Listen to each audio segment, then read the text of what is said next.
Hi, everyone. Welcome to the Kimberly Cloud Show. I'm your host, Kimberly Cloud. I have a very, very special guest here for the show today. Can you go ahead and announce to the world who you are and where you're calling from? Yes, my name is Louis Scarantino, and I am from Scranton, Pennsylvania. Whoa, you're in the Angel City. I used to stay in Mountaintop. Oh my God. That's so Nice. so you're in the Napa area, right? Correct. Yeah, Mountaintop's about 40 minutes from me. Maybe 30. I'd have to look at the GPS. Okay. Can we go ahead and talk about your past leading up into your present? Yes, growing up with autism, I presented a series of unique challenges for me, particularly in my early life and in the job market. As a child, I often struggled with social interactions and understanding the world around me. This made navigating school and early employment experiences particularly difficult. I faced obstacle in communication and found it challenging to adapt to traditional work environments. And that led up to my motivational speaking career and thriving in college too. And as well as meeting my idol Shania Twain now I speak nationally, internationally, remotely. I'm looking to make that my full-time career and get many more media appearances to hopefully spread autism awareness and mental health awareness around the world. Can you tell me how you did that? Because I've been trying to get media appearances for like 3 years. Tell me how. Like that's the honest question. Tell me how you got so many, or how are you getting? All jokes aside, how are you getting these media appearances? Well, I get a couple every now and then. I'm still looking to get more than I do. I really promote myself out there by going on these interview sites and putting myself out there on those sites. And I also like do YouTube videos sometimes. Sometimes I have a website I have out there. And I also sometimes land them through my gigs. But I do a variety of things to get media appearances. How did you meet Shania Twain? Well, it's interesting because years ago, I actually was on a date with my college girlfriend. No names, of course, but she landed me. She introduced me to her, and actually, it's funny because I liked one of her songs when I was a kid. I used to come on the radio all the time, and I never even knew who the lady was. And years later, she became my favorite country female singer of all time. And I heard she was just coming back to the stage after so many years. She was doing a residency in Las Vegas in 2013, Still the One. I decided to buy tickets. I spent at least $500 for them. I think that's how much they costed. At least they were a lot of money. But the thing is, I wanted like really really good seats. I think I got like the eighth row, if I remember correctly, and I sat all the way at the end of the row, and I made my mother, who went with me, sit next to me, because I had this kind of plan where I was guaranteeing I was going to get on the stage that night, because I knew ahead of time on social media that she was going to bring fans on stage during the shows. Due to all those factors, as she was calling fans up to the stage, I was kind of like impressing her a little bit as the show was going on to begin with. But then I took the risk, even though there was a security guard right behind me, I took the risk of getting up out of my seat and going up to the stage and asking if I could come up. And thankfully, the security guard did not stop me. And I asked her if I can come up, and she brought me up. And I sat next to her for 3 songs, and it was like, and that moment realized I was capable of doing anything. And that's what also led me to all these media appearances that I've done, a couple TV appearances, blogs, motivational speaking gigs. And that's what brings me to you today. Well said. Can you tell me about your TV appearances? Before you say that, um, I wanted to say I was going to play Shania Twain for you, but I guess you already knew that her hit song was "You're Still the One I Run To." Oh my God! So go ahead, tell us about your TV appearances. Well, I had one back in 2019 at a local talk show. I'm not going to name the talk show for privacy reasons, but it was the NBC affiliate in my area, and I talked a little bit about Shania on that show, and as well as my book, which is Finding Love on the Spectrum: An ASD Guide to Dating. Which I wrote about some of my dating experiences, and then in my second TV appearance through that same show, I talked a little bit more about my motivational speaking. So a combination of my two appearances, I talked about my work and a little bit about Shania, and a variety of factors while being on the spectrum. Let's kind of rewind backwards a little bit. So you were seeing, well, you weren't seeing, people saw you, but you weren't awkward. To me, you're not. It's nothing stupid or awkward about you, but I wanted to know, how did you overcome those obstacles, Mr. Scarantino? Scarantino, yeah, correct. Sorry. That No problem, no worries. I was able to overcome them by just believing in myself, having a great support system in place throughout my therapies, my family, and all my friends. And they really believed in me. They pushed me really hard, and and just really being motivated to really have the best life possible. Through all those key factors, that really put me over the hump from surmounting all these obstacles that I've had to overcome.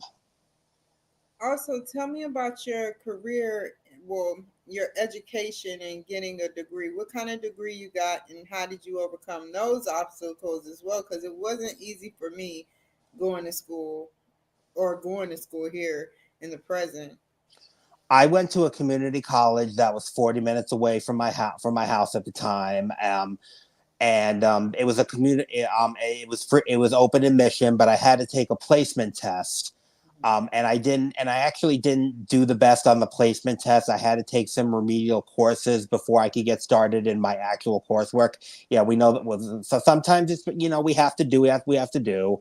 It's no shame or anything. I did it, and I got my A's and B's, and but it was a struggle. Like I struggled to find out what study habits were the best for me, what classes would that I was going to be able to pass, because some of my classes were a little too hard, and I actually had to change my major to from computer information systems to office management technology, because there's just one course I took that was a programming course. I think it was called RPG 4 programming, if I'm not mistaken, and it was so difficult. After the first class, that really told me that I have to change my major, because there was no way I was going to pass that course. Yeah. And so once I changed my major, I noticed the classes were a little bit easier, and were a little yeah, and were a little bit more more straightforward for me, and I was able to study for them a lot easier. And that really was able to get me through all my coursework, and I graduated cum laude in college, and then that was the year 2013. Okay. And how have you spoken, possibly virtually, internationally? Have you done a TEDx show yet? Because it's free to sign up. Unfortunately, I'm still awaiting my first TEDx talk. I auditioned for a TEDx talk during the pandemic, and it was going to be virtual if I got it, but unfortunately, I didn't get it at that time. I'm still, hopefully, with enough exposure, hopefully somebody will be interested in me pretty soon. And now that I'm getting more speaking experience, so hopefully somebody will be interested in having me speak at a TEDx conference soon. But in the meantime, I did speak at a show in Canada, which was my first international gig back in 2019, before the pandemic. And then I spoke at a couple conferences recently. I'm scheduled to speak in Missouri in September, a little couple days after my 33rd birthday, which is coming up in September. And I also just got into a couple speaking agencies, so they're gonna help me get a few gigs as well. So I'm on the right path. At least I think so. You are on the right path, Lewis. And tell us where do you see yourself going for the future? The future, well, I hope to make a full-time living off speaking, and hope to get really some national exposure, regarding media appearances.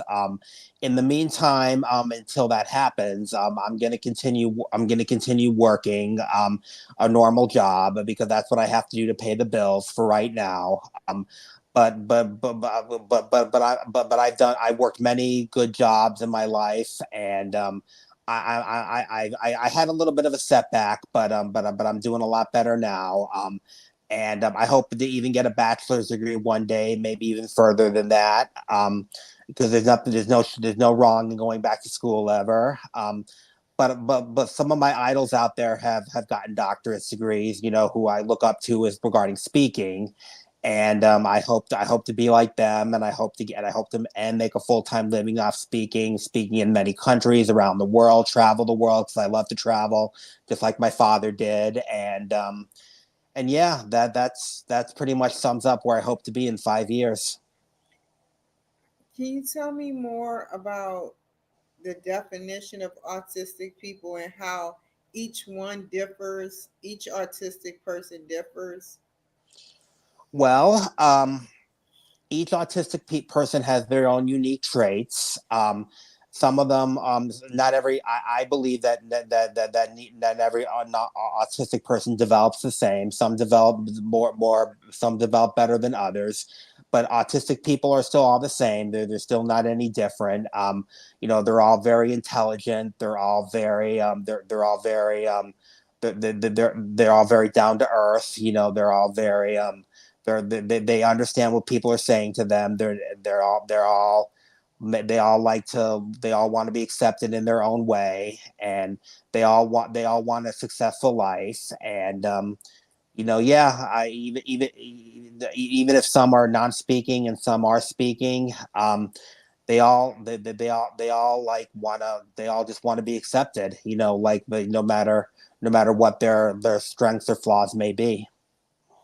What makes an autistic person IQ a little higher than an average person? Well, that could be difficult to say. But let me see if I can sum that up as best as I can.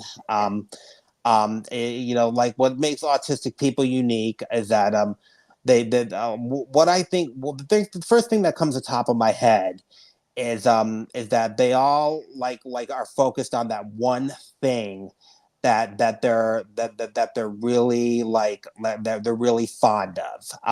Like me, it may be like that I like to travel, so I know a lot about how to book travel, how to maybe how to get deals on flights or other arrangements, how to maybe the person who taught me to travel is my father. I get that from him. Maybe for another autistic person, maybe somebody taught them how to do a certain thing and they just been obsessed with that thing ever since, which there's no shame in that. And that's what makes them really, really smart in that one thing. And that's what could lead them to a possible career in that particular area. And then they like to do a lot of research as well. I noticed that about me, and I noticed that about a lot of other my autistic friends. And that's what makes them very knowledgeable a lot of things, whether it can be about anything as well. So those are some of the things that I could think of on top of my head that makes autistic people really have a high IQ and a high intelligence, and really, really smart as well. Okay. And you graduated cum laude, or how you say it again? I'm sorry, That's a cum laude, no problem. Cum cum laude. laude. Yeah, I'm tripping. So that's gonna be edited out. So let's see. So I wanted to discuss the factors surrounding your your friendships and how they have supported you a little bit, internalizing and going more in depth with how they support you, like tell me an instance where you had a situation happen where you weren't getting the support at school that you needed, and your friend or your mother or father or family member said, come on, cheer up, it's going to be okay? Well, I can give you one. Even though my mother, my mother was tough on me, and that makes her a really good mom. She's an excellent mother, and I never have anything bad to say about her. She actually, I think the school system was really trying to to do some things. I'm not gonna get into too much detail of what they were trying to do for privacy reasons, but they were doing things that were not really appropriate. And my mother and my stepfather really, because my parents were divorced, and my mom and stepdad really had to go to the school district a lot to fight with the teachers and the administration, to make sure that I was going to be able to graduate on stage, because there would have been a possibility that I wouldn't have been able to graduate on stage. And if my mother and my stepdad didn't do what they did, which I'm not going to get into too much detail for privacy reasons, but if they didn't do what they did, I highly doubt I would have been able to walk on the stage with my class. So I want to thank them for that, as well as my siblings and even my own father, who is a support as well in my life. God rest his soul. Unfortunately, he passed in 2018. I'm But sorry. thank you. And but um but yeah, I have nothing ever bad to say about my family, my friends, all my supports in place, whether they're still with me or not, or I nothing ever bad to say about them. Well, I want to share something with you. I want to share that when I was younger, my mother used to have to fight for me in the school board as well. And it's tough out there. I have reasons to believe I have like probably like maybe 20% autism running through my blood right now. That's why my mother kept me so sheltered, and she just didn't want me to be around other people because of the fact that, people wouldn't understand my behaviors and stuff. So I get what you're saying. It comes a time though where we must share our experience of being bullied, and that's what you've been doing, and our experiences with everything going on in our lives, so that it may help the next person. And so basically, I wanted to know, how has transitioning from a school student, a college student, to a public speaker, an influencer is what you are. Do Matter of fact, how has that contributed and helped you in the ways that you can only imagine? Well, it's taught me to grow. It taught me to speak. It taught me to interact with people a little bit better. It taught me to meet new people. It taught me that to believe in myself a lot more. It taught me to really cure up when things might get down. And it also taught me, to really, even if things may not go my way at times, to really appreciate where I came from, and really accept what I have for the time being. And if more comes, more will. And I will appreciate that at the time if that happens. But in the meantime, I'm gonna be grateful for my gifts that I've been blessed with, and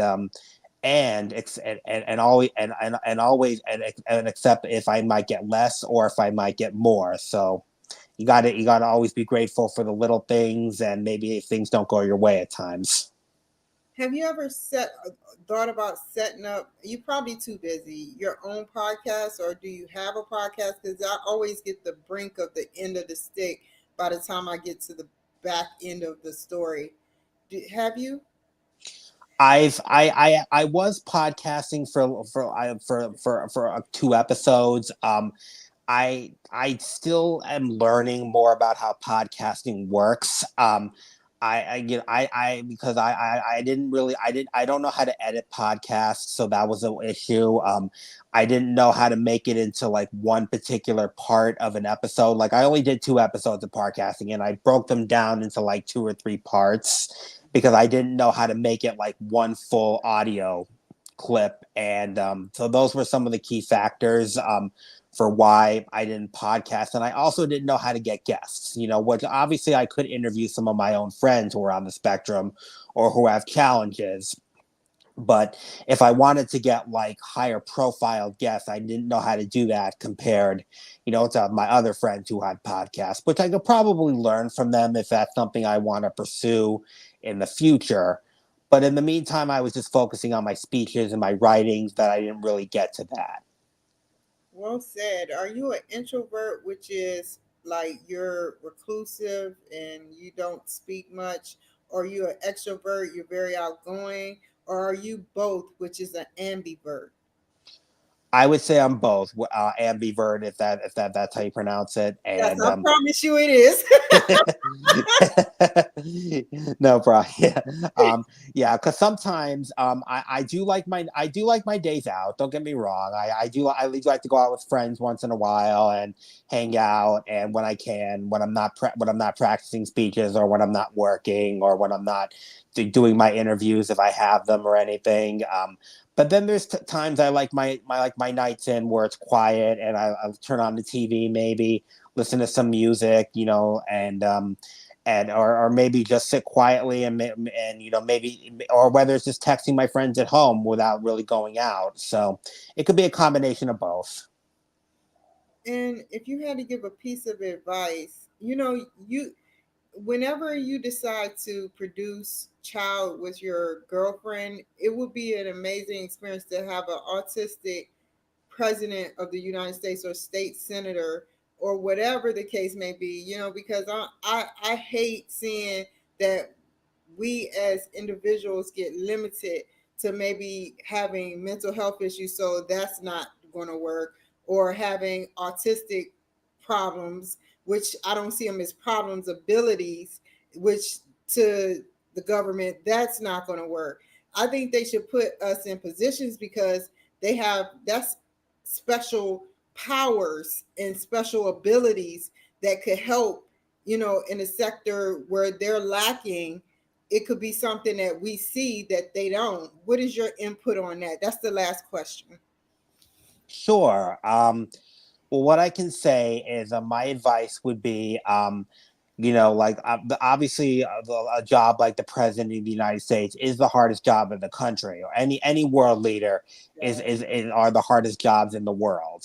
And the toll it takes on you.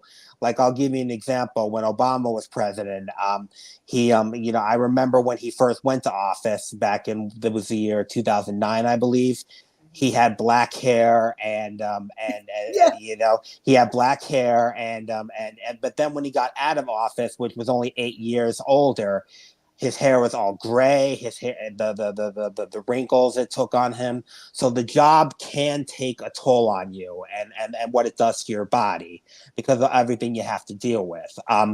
So for autistic people to hold the president of the job, what I can say is that realize that it is the hardest job in the world, and that's for anybody like to know.